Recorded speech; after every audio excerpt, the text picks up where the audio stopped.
Apakah dia sholat atau berzikir? Nih Pak. Ya. Ya, apa zikirnya kan Pak?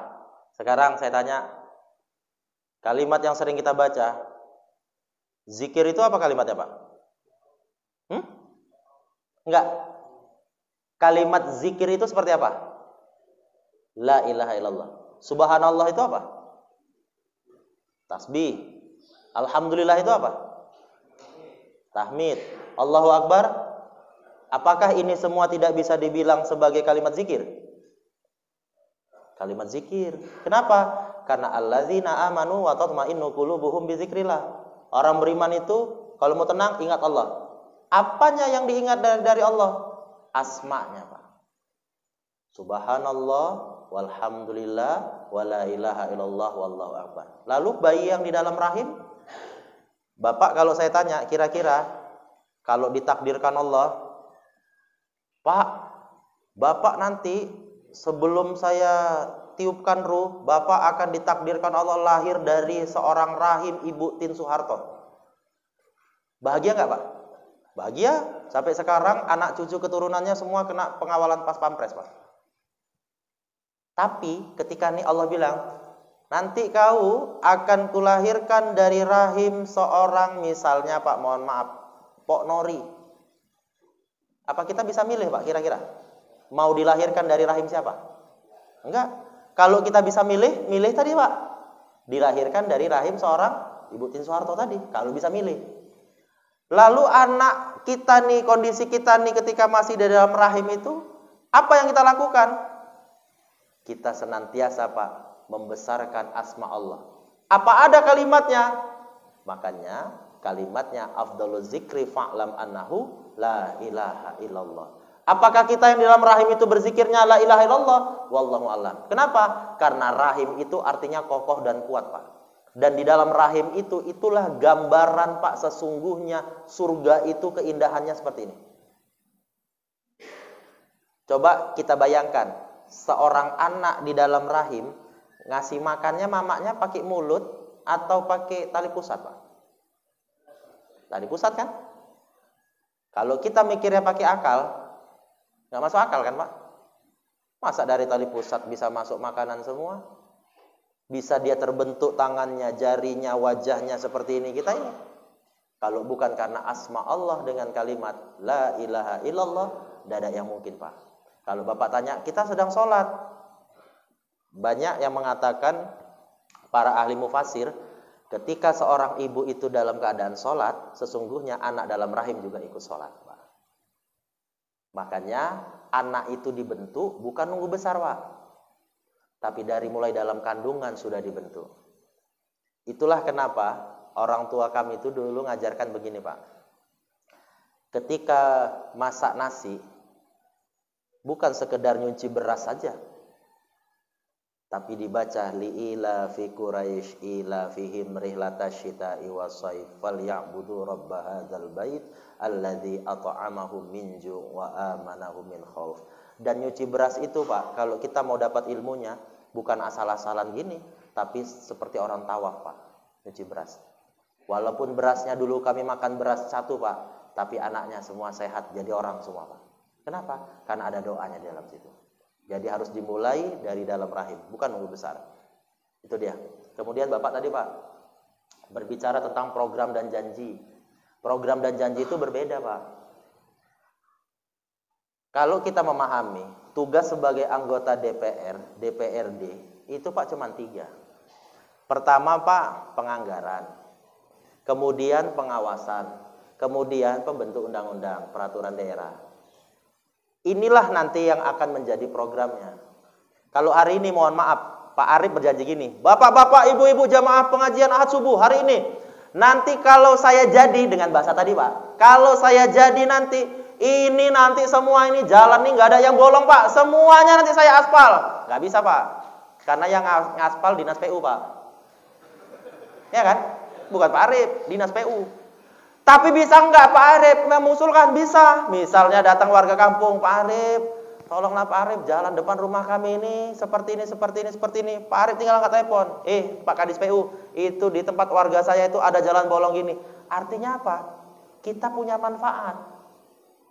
Makanya saya setuju. Memang tidak pernah Pak Arif, beberapa kali saya masuk isi pengajian di wilayah Kabupaten Deli Serdang ini, saya cuma mengingatkan, beliau cuma mengingatkan juga, Ustadz pokoknya cuman saya nggak ada janji-janji Ustadz. Kalau memang mereka betul memilih saya Ustadz menggunakan hati, ya udah pilih aja Ustadz, nggak apa-apa. Tapi ingatkan juga, ya udah kita ingatkan. Perkara pilihan, saya sekalian masuk Bang. Perkara pilihan itu benar. Perkara hati Bang. Kalau abang nih saya kasih contoh. Udah berumah tangga Bang? Udah ya, alhamdulillah. Istri 1? Nggak berani 2? Nggak berani kan? Karena istri jauh lebih berani kan? Ya iyalah. Berarti bukan kita takut, enggak. Perkara pilihan Bang. Apakah kalau abang nih saya tanya, milih istri yang hari ini jadi istri abang, atau kira-kira mau milih Sari nih Bang? Bingung dia kan? Apa yang kurang dari Sari ini? Nggak ada Pak. Apa yang kurang kira-kira? Oh, nggak ada lah Pak Ustadz. Cantik, luar biasa, hartanya juga gini. Cuma kan perkaranya apakah dia mau sama kita atau enggak, kan itu dia kan. Kalau kita yang mau-mau aja, pilihan itu tergantung hati Bang.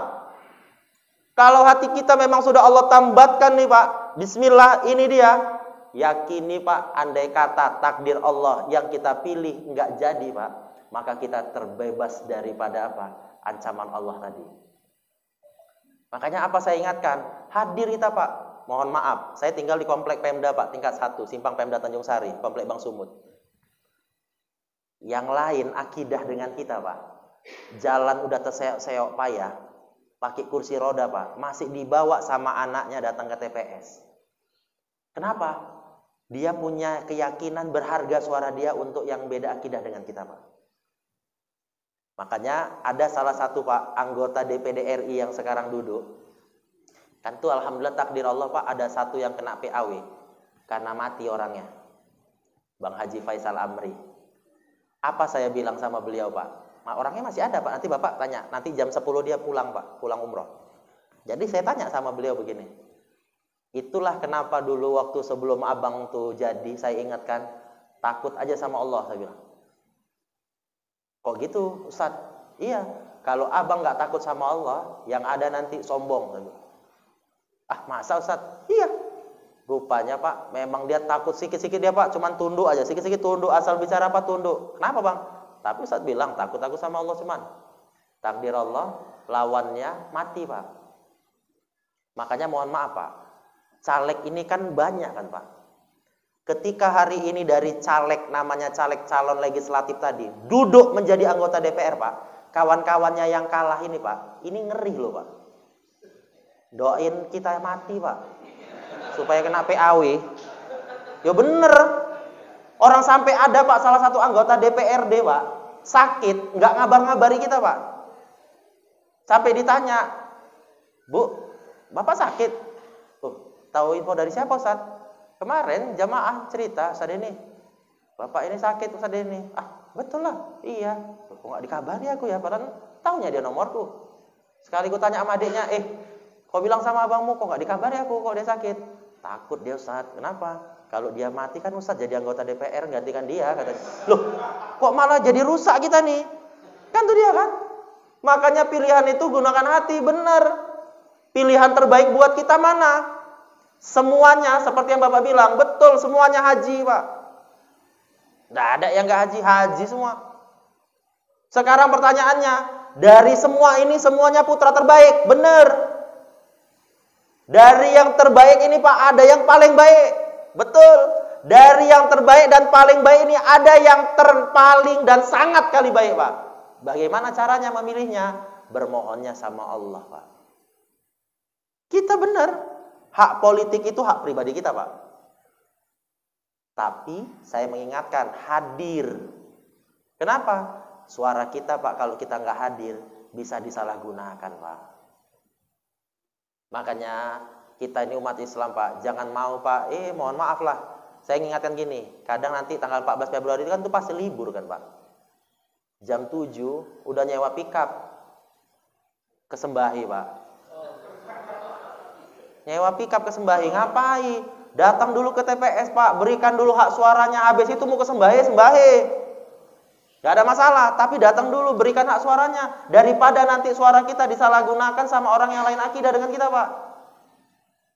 Saya kemarin Pak sempat malu juga di komplek rumah itu Pak. Kenapa? Kami yang muslim Pak, yang muslim itu ada 380 lebih kakak Pak. 380 lebih kakak, kalau manusianya 1000-an lebih, bisa kalah sama yang cuma 77 kakak Pak. Coba lah tuh, kalah sama yang 77 kakak Pak. Makanya sekarang saya Pak, di komplek itu saya gunakan prinsip, setiap ada yang lain akidah itu mau jual tanahnya, jual rumahnya Pak, langsung saya bilang sama warga komplek, itu ada pamfletnya itu, kita beli yuk. Rame-rame kita kumpul, kita beli. Terakhirnya Pak, alhamdulillah semakin lama semakin banyak kami di situ Pak. Tadinya enggak Pak. Bahkan sampai ada Pak berdiri satu tempat ibadahnya mereka. Sekarang malah informasi yang saya dapat dari jemaatnya mereka, mau mereka geser Pak keluar dari komplek. Kenapa? Termasuk Pak toa masjid. Tadinya dapat larangan, nggak boleh begini. Saya bilang naikkan tinggi, bangun menara kita lagi. Saya bilang. Dapat surat teguran. Saya bilang nggak apa-apa, kita naikkan lagi. Terakhir ada wak-wak yang lain akidah dengan kita Pak. Dia pula yang marah sama kami. Gara-gara kebetulan najir masjid kesiangan Pak. Biasa kami Pak 4:30 sudah hidup ngaji-ngaji di masjid. Takdir Allah hujan deras kesiangan, dia kesiangan ke pajak. Yang dimarahi BKM masjid Pak. Kan berarti ada manfaatnya juga buat dia kan? Sekarang pertanyaan sama kita yang Islam, kenapa kita nggak mau tergugah hati kita dengan ayat-ayat Allah tadi? Sama, mohon maaf sebagai closing statement penutup. Ini kan kita Pak sibuk save Palestina. Ya kan? Ada salah seorang bilang begini, Ustaz, ngapain Ustaz sibuk-sibuk tur dakwah keliling-keliling menggunakan save Palestina. Saya tadinya diam aja Pak, gak mau saya marah, diam aja. Terakhir karena dia bilang gini, Ustaz, udahlah capek kali Ustaz kesana kemari juga gak dapat apa-apa Ustaz, percuma capek, pergi sana, nanti bolak-balik lagi, pergi lagi, dampingi sana, dampingi sini, gak dapat apa-apa. Saya bilang, muncung kau, saya bilang, sampai saking marahnya saya itu Pak. Aku bukan bicara tentang Palestina, saya bilang. Tapi bagaimana Allah sudah menitipkan Aqsa-nya di sana. Minal Masjidil Haram ilal Masjidil Aqsa. Kalau nih hari ini tidak ada nih perjalanan haram ke Aqsa, yang langsung perintah sholatnya, langsung Allah, bukan melalui Jibril. Sholat itu Pak, langsung perintahnya Allah loh, kasih sama kita.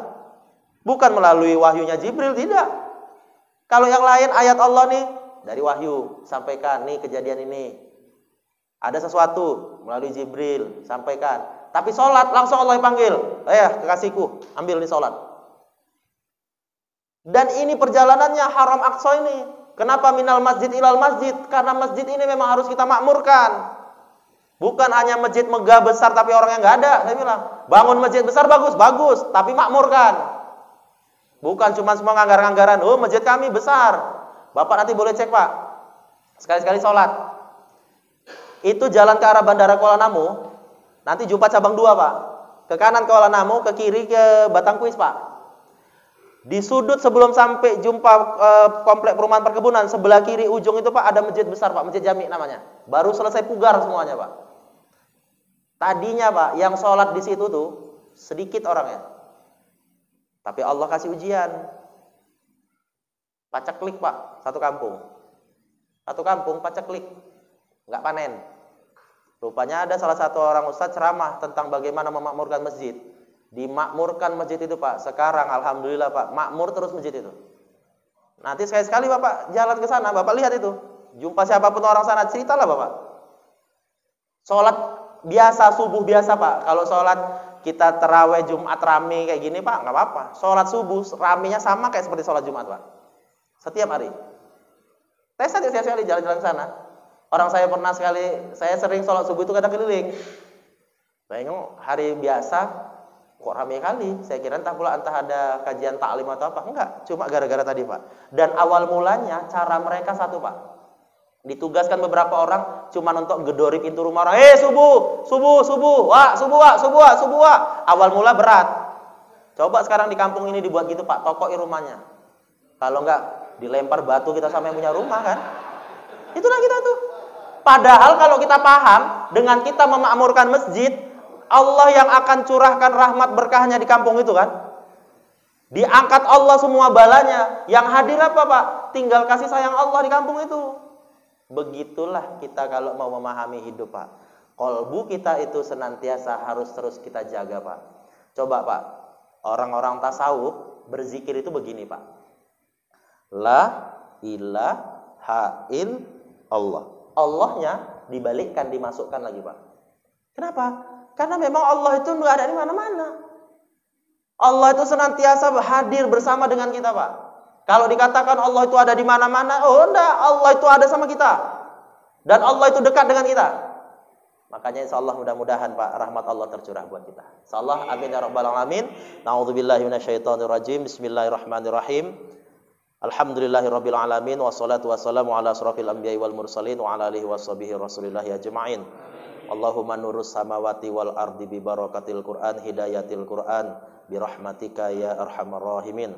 Allahumma barik lana fi Rajab wa Sa'ban wa balighna umurana wa sihatana fi syahri Ramadan. Rabbana zalamna anfusana wa illam taghfir lana wa tarhamna lanakunanna minal khasirin. Rabbana atina fid dunya hasanah wa fil akhirati hasanah wa qina adzabannar. Walhamdulillahi rabbil alamin. Mohon maaf Bapak Ibu semua. Insyaallah mudah-mudahan sehat-sehat semuanya. Billahi taufik wal hidayah. Assalamualaikum warahmatullahi wabarakatuh.